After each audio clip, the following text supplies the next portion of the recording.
they found that 3 out of 4 people believe that creativity is vital to unlocking economic growth in our organisation, our sector, our economy.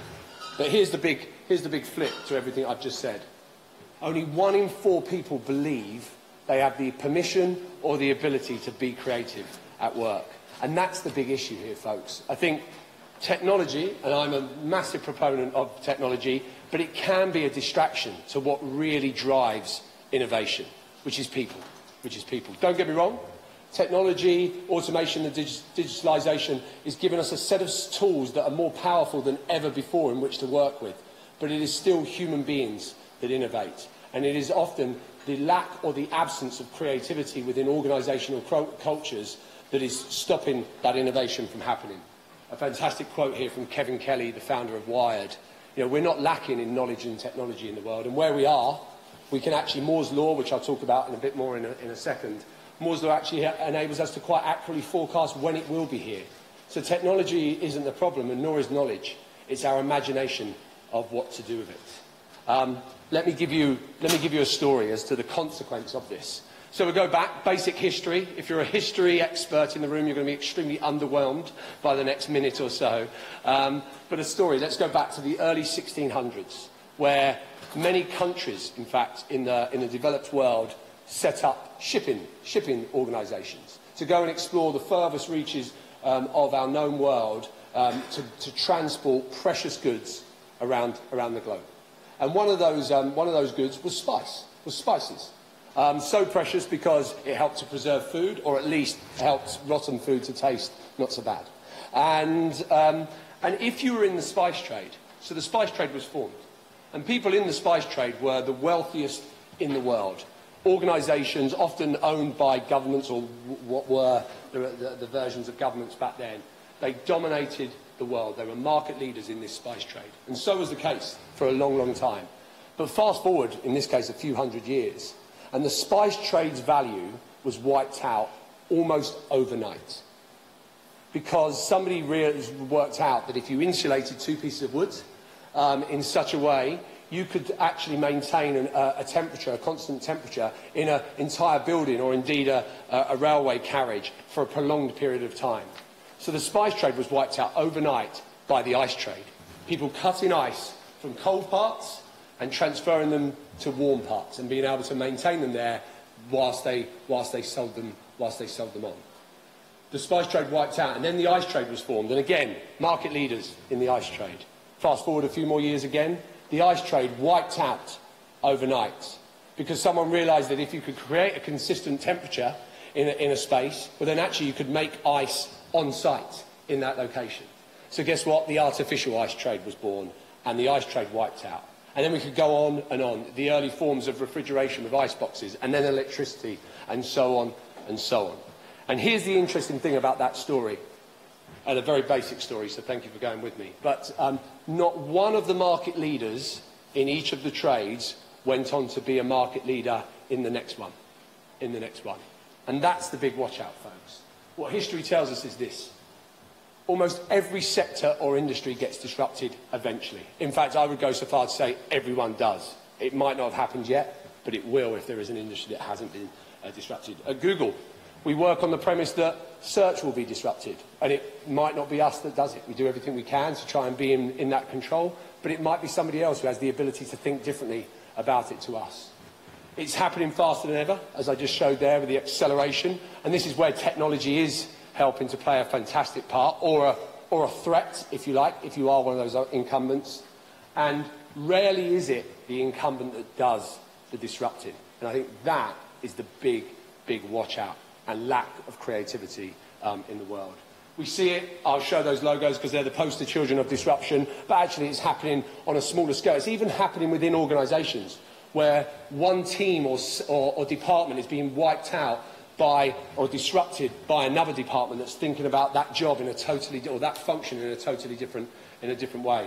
And let me just give you a very, very basic overview of why I feel this is happening. Excuse the basic graph. But this is what we do as incumbents. We are brilliant at doing what we already do really well a bit better. And that is incremental innovation.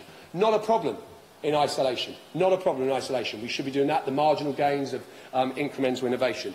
However, there is a watch out. Often we innovate beyond the point that our users or consumers or people that we're targeting can value. I'll give you a quick story from Adidas. They don't mind me telling you this. Adidas have the lightest soccer boots in the world. They always have. Just before the 2016, the Euros, their lightest soccer boot in the world at that point weighed 100 grams. And they were excited to just launch ahead of the Euros their new soccer boot, the lightest in the world, which weighed 90 grams. My push to them was, how many people are not buying your soccer boots because they're 100 grams, but are going to go run into the shops to get them because they're 90? And that's the watch out of our incremental innovation from a point of our expertise. But, again, I stress, in isolation, not a problem at all. It's a great place to be. But here's the change. Here's what's changed in the world. Disruption, innovation, if you like, used to be linear. Used to work like this, in linear steps. And that meant that as an incumbent, we could afford to be slow. We could take our time. We could watch and monitor disruption as it came up upon us in a nice, even pace. And then we could wait. A lot of the time, it would fizzle out. But if it didn't, we could acquire, we could partner, we could even copy, if you like, and we could be slow.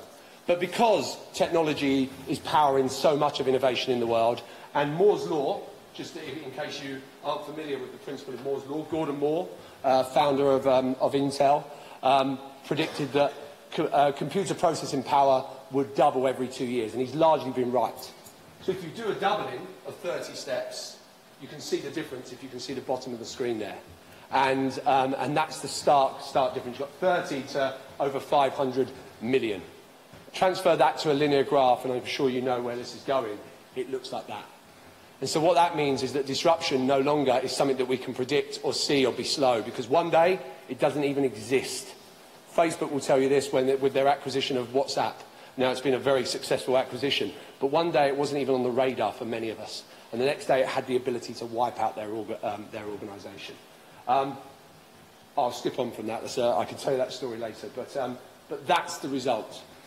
That we get disruptive innovation comes along and totally reinvents the way that our industry works, thinks, or that users value what we do. So the push is this. What are we doing to disrupt ourselves? Because I guarantee you, if we're not, somebody else is. And actually, the organisations and industries and sectors, countries even, most at risk of being disrupted are the most successful ones because of two things. One, because they're least likely to be seeking to do the disruption because they're just harvesting what they're doing brilliantly and having lots of success. And also, because of that success, there is a good, rich reward to the people that are able to disrupt you. Just to give you the Adidas story, they disrupt themselves by using 3D printing. Actually change the value proposition. If I could sell you a $1,000 printer today, that you could print 1,000 licenses of soccer boots in any colour, design, etc. for your kids, all of a sudden the value proposition is changed. So just to end, what are you doing to disrupt yourself as a sector, as an industry, as a country, as a nation? What are we doing? Not taking ourselves for granted. Who can you partner with?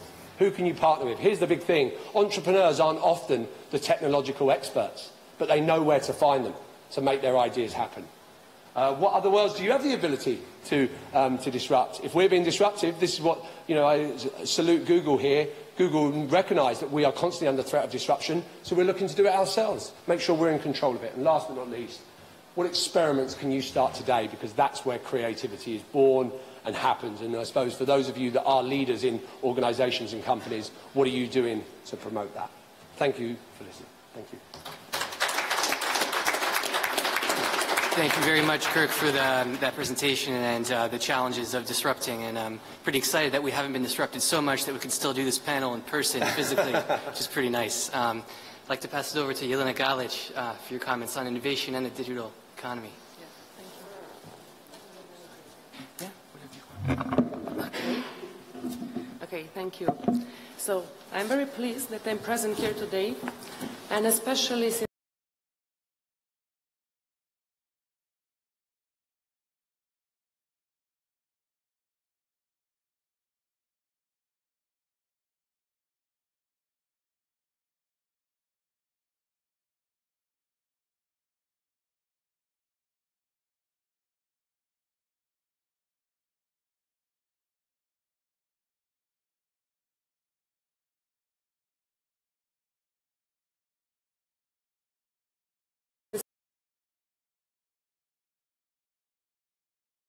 say digitalization, I think that we all usually mean that it's referred to keeping the documents not in the hard copy form, but in a digital or electronic form.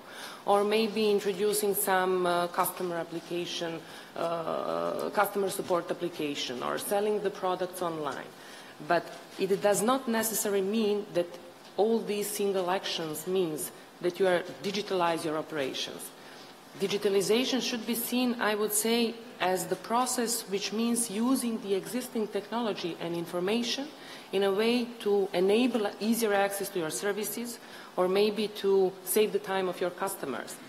And digitalization puts the information in the central point, but not necessarily implies the radical change in your business operating model.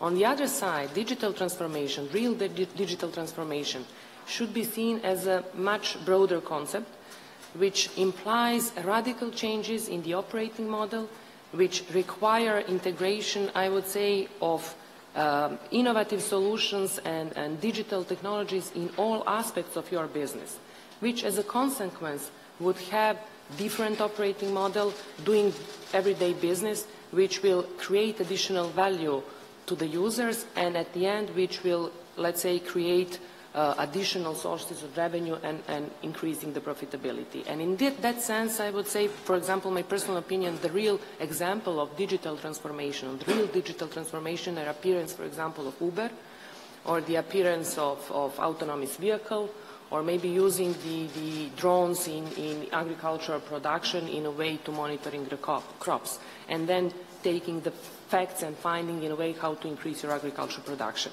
Also, the most important thing I would say in making this difference between the digitalization and the real digital transformation is a change of the corporate culture, in a way that if you want to be really digital and to implement and impose this digital transformation in real life, you need to change to be open for innovation, for everyday, let's say, experiments. You need to change the mindset of the people with whom you are working, your employees. You need to impose a challenge leadership, to, let's say, examine the status quo every day, and what is the most important, to take the failure as an integral part of the success. If we now transfer all this into financial industry, which is the service-oriented industry, I would say that for us the main challenge is in this digital transformation is the digital financial life of our customer, which puts their needs in the central point. And there are two, I would say, main needs. The first one is to comfortably and confident manage their finance, to have the comfortable and confident ability to manage their finance. And the second one, to be autonomous in decision-making in a way that they are willing to receive the advices, but at the end, they want to have the full control over their financial decision and the financial life. Which means that banking as a service now will not be oriented toward selling the product. We need to be, let's say, advisors to our clients and to lead them to make the decision what is the best way to manage, let's say, their own financial wealth and the benefit. In the picture in front of you, on this picture I wanted just to illustrate what are, let's say, the main perspectives and the main challenges on the way toward digital transformation within the financial service industry. And on the top, you can see the banks, and these are what are from both sides, let's say, the challenges banks are facing with in doing everyday business related to the digital customer and the digital workplace. Among all these challenges, I would select, let's say, two as the main one. The first one is the digital competition, which is presented by increasing pressure which are coming from the new players. And the new players are fintech companies and the global networks, which shortly be named as GAFA, Google, Apple, Facebook, and Amazon, which are coming from non-traditional financial sector, but now offering traditional, if we can say, not traditional, but offering financial services based on the technological innovations, such as crypto trading, crowdfunding, robots, using machine intelligence in providing financial advices based on the financial algorithm. The second main, I would say, challenge is the regulatory pressure, on the regulatory requirements. And nowadays, we are facing the GDPR payment service directives, which in the recent past put the pressure on the bank to open their platforms for the third parties. In this way, these fast-growing fintech companies will become direct competitors to traditional banking institutions. But for the time being, since I'm coming from the bank, what is happily for us, they are remaining in the areas where they see that they are more agile or faster than the banks, and still they are focusing on the target groups which are not yet bankable. According to some recent studies, for example, a McKinsey study did recently some research, there are no financial area in which fintech didn't try to penetrate or didn't try to enter. According to the same McKinsey study, they are widely and mostly present in the transactional payment services with almost 50%, and while in the credit financing and the credit facility they are present with 25%, but of course with a tendency to increase their participation.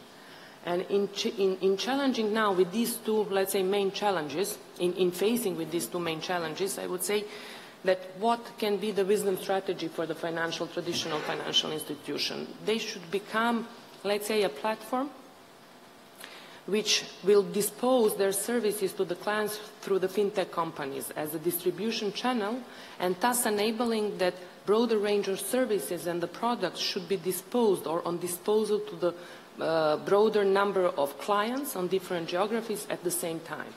So if we talk whether the future of the financial industry will be competition with the fintech or the global large networks, then I personally don't believe that it will be the successful future, not only in the financial industry, but also depends whether it will be successful for these, for example, fintech companies. But something what I think that future should bring to all of us, it's a wisdom that the future should lie in the partnership between these two players. Partnership which will then make the synergies of the advantages both sides has. The advantages of the fintech companies are that they are faster in implementation of the new innovative IT solutions which improve customer satisfaction and customer experience. But on the other side, the advantage of the bank as a traditional institution which are existing for a number of years is in financial integrity. They are stable, they are strong, they have advantages in better evaluation of the risk, they have advantages in fund collection, in data protection. So these are, let's say, financial integrity which is very hard to be overcome in a, I personally don't believe not only in short, but in a long period of time. So because of that, if we would be wisdom and if we want to use in a clever way all these technological innovation, then the synergy and, let's say, the partnership between all players on the market is necessary. At the end, I would just like to give a few comments about the digitalization trend in Serbia. Since recent research or studies shows that Serbia is not lagging behind in digitalization. Evaluations are that Serbia is the moderate innovator with the performances which are not far below, let's say, the average compared to the EU markets. And if we are talking about the Southeast Europe region, Serbia is ranked at second place after Slovenia. Justification of these findings, I think, it's relying in the fact that we already enacted a set of local regulation which is harmonized with the EU directive in this area. But also there is I would say the character of the local population and the mentality that we like to follow the trends. And the Serbian population very easily accept innovations, especially in communication technology. On the other side, there are also some weaknesses, according to the same studies, in implementation of these laws or lack of the adequate human resources in some specific regulatory bodies, participation of the elderly population or the population with a lower educational level, or insufficient presence of the internet content in Serbian language. But however, the conclusion is that digitalization started. It is present in various sectors in more or less active manner. It is high on the priority of our officials. Number of startups and technological parks increasing every day.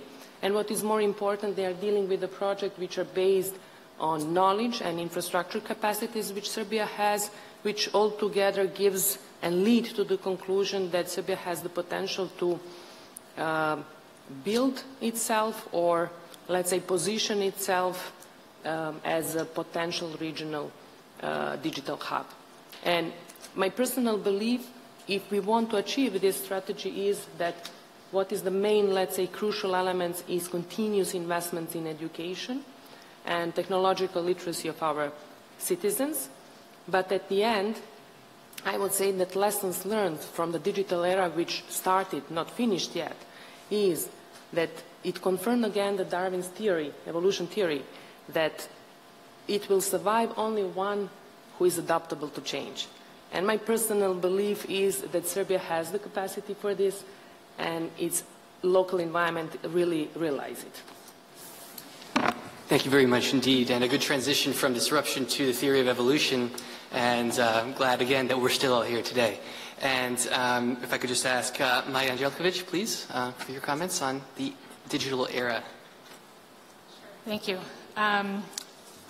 If that's all right, I'll speak a little bit more broadly about innovation generally, and I'd like to share a story that many of you might know, described really well by an innovation historian by the name of David Hirsch. He's a professor at the University of Maryland. He talks about the history of the electric vehicle and how in the lead up to the 20th century and the early decades of the 20th century, there was a very fierce fight between the electric motor, the combustion engine that we all know and love and also now hate given the consequences to climate change, as well as the steam engine. So you had these three choices vying for dominance in the market. There were clearly policy choices as well as consumer choices and other market forces that have led to the outcomes that, that we know. The point of the story is that all three of these technologies were results of innovation being transferred to market. And so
oil-based solution that doesn't affect the chickens in any way, and as a result doesn't affect us when we eat the chickens or the chickens' eggs.